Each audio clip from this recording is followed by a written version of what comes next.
да не ги изреждам, аз ще благодаря на всеки един по-отделно, по някакъв начин. И строителът е тук, който благодари всичко. И на всички дълбок поклон от мен.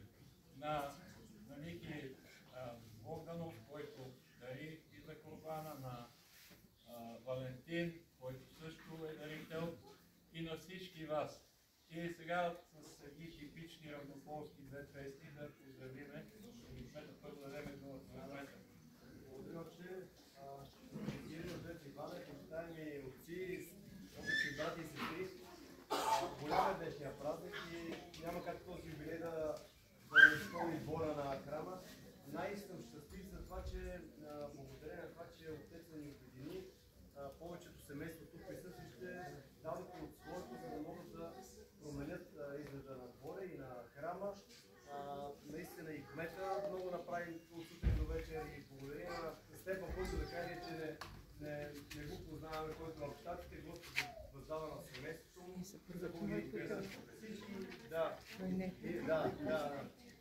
По-важният човек е главата. Да, главата, така че освен да си пожелаем да имаме повече деца, които да съкръщават и повече млади семейства, които се навечават в храма. Но не мога да пожелая. Честит празник на всички. Знам, че вече преживяват отец и благодаря за това, че е предварително за това.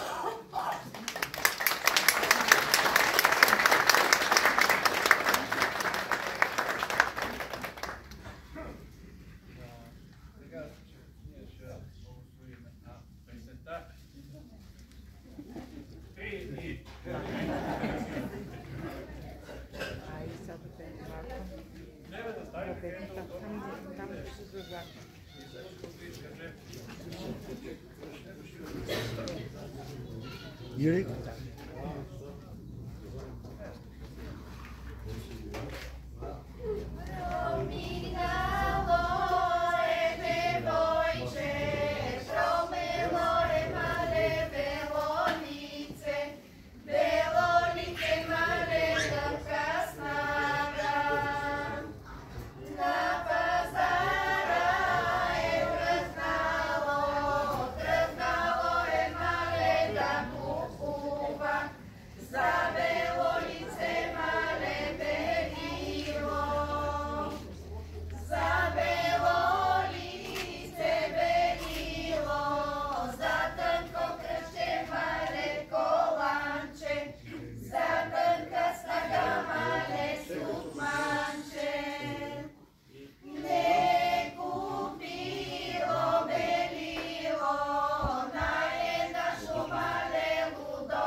Pane, sa se viduvale,